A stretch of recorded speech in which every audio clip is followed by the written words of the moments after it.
রংপুরের শিক্ষার্থী আবু সাইদ হত্যার ঘটনায় সাবেক আইজিপি সহ ১৭ জনের নামে মামলা হয়েছে। দুপুরে মহানগর দায়রা জজ আদালতে মামলাটি করেন নিহতের বড় ভাই রমজান আলী।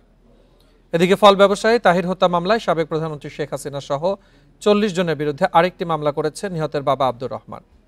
এছাড়া পথচারী মিরাজুল হত্যা মামলায় পুলিশের ২১ কর্মকর্তাকে আসামি করে নিহতের মা আম্বিয়া বেগম বাদী হয়ে একটি মামলা করেন। প্রিয় নাম্বার সেট করে বিকাশে সেন্ড মানি করুন ফ্রি। গত ১৬ জুলাই কোটা সংস্কার আন্দোলনে পুলিশের গুলিতে বেগম রোকেয়া বিশ্ববিদ্যালয়ের ইংরেজি বিভাগের ১২তম ব্যাচের চতুর্থ বর্ষের শিক্ষার্থী আবু সাইদ মারা যান। এই ঘটনায় বরখাস্ত করা হয়েছে এএসআই আমির হোসেন ও কনস্টেবল সুজন চন্দ্র রায়কে। একই সময় সংঘর্ষে পুলিশের গুলিতে মারা যান ব্যবসায়ী তাহির এবং পথচারী মিরাজুল ইসলাম।